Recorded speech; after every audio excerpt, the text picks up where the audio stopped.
यह press conference आज एक गर्व से भर देने वाला क्षण है, क्योंकि यह कोई साधारण प्रेस कॉन्फ्रेंस नहीं है।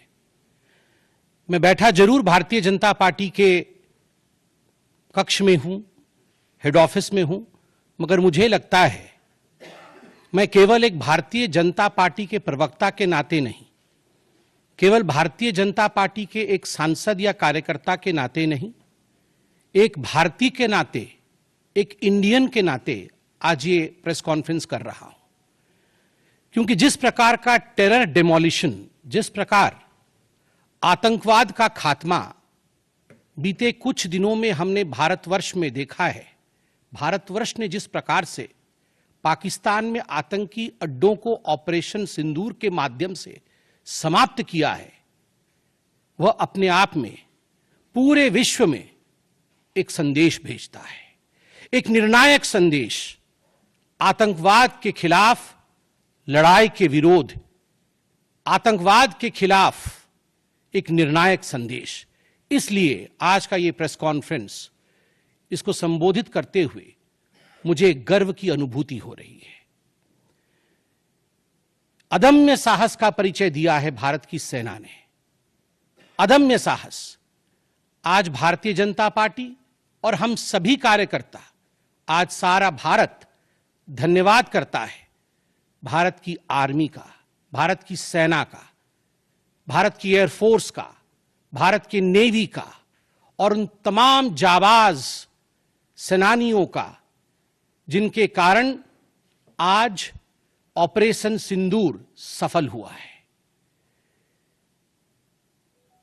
अगर सही मायने में देखा जाए तो ऑपरेशन सिंदूर और उसके विषय में पूरा हिंदुस्तान आज जानता है, क्योंकि कई प्रेस कॉन्फ्रेंसेस हुए।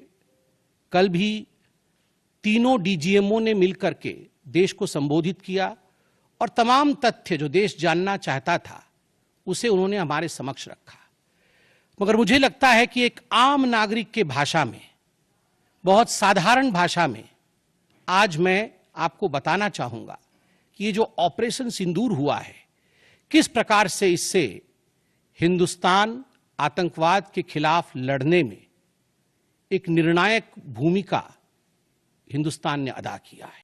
अप्रैल जब पहलगाम में 26 लोगों का नृशंस हत्या कर दिया गया था आतंकवादियों द्वारा, वह आतंकवादी जो पाकिस्तान से आए थे, वह आतंकवादी जो पाकिस्तान द्वारा प्रशिक्षित किए गए थे, आतंकवादियों द्वारा प्रशिक्षित किए गए थे, उनमें 25 भारतीय थे और एक नेपाली नागरिक था।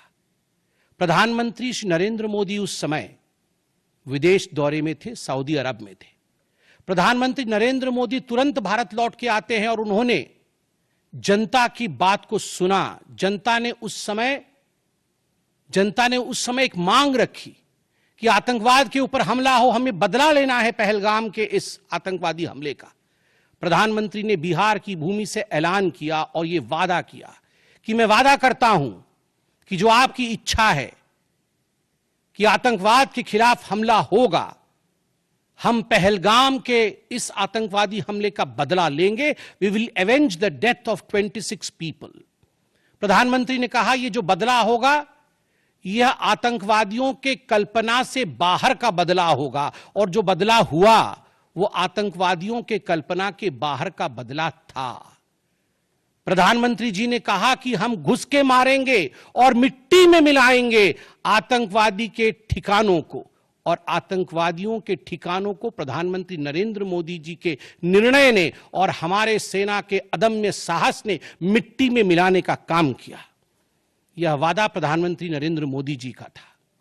22 तारीख से 7 मई तक लगभग ये 14 दिन आप सभी ने देखा, पूरे भारतवर्ष में एक प्रकार से एक माहौल टेंशन का था, प्रेशर का था कि तुरंत निर्णय किया जाए, तुरंत एक्शन में आया जाए। बहुत सूझबूझ के साथ, सोच समझ करके, स्ट्रैटेजी के साथ। पाकिस्तान भी जानता था कि हमला होगा, एयर स्ट्राइक पहले हो चुका था, किस प्रकार सर्जिकल स्ट्राइक पहले हो चुकी थी। पाकिस्तान पूरी तरह जानता था कि इस बार भी छोड़ा नहीं जाएगा। मगर उसके बावजूद पाकिस्तान इतना दिमाग लगाने के पश्चात वह डेट नहीं जान पाया जिस दिन यह हमला होना था। 22 तारीख से 7 तारीख के बीच में कुछ नॉन मिलिट्री एक्शंस जिन्होंने पाकिस्तान को कमजोर किया, वह प्रधानमंत्री नरेंद्र मोदी जी ने और भारत की सरकार ने लिया। ये जो ऑपरेशन सिंदूर है, इसका एक मिलिट्री पोर्शन है तो एक नॉन मिलिट्री पोर्शन भी है। और नॉन मिलिट्री पोर्शन में सबसे बड़ी बात, इंडस वाटर ट्रीटी, जो सिंधु नदी समझौता 1960 का था, उसे स्थगित किया गया, अबेयंस में रखा गया। आप सभी जानते हैं लगभग 90% पाकिस्तान जो है इसी पानी पर निर्भर करता है। अगर आप ये वीडियो YouTube पर देख रहे हैं तो हमारे चैनल को सब्सक्राइब कर बेल आइकन दबाएं और Facebook पर देख रहे हैं तो हमारे पेज को लाइक करें।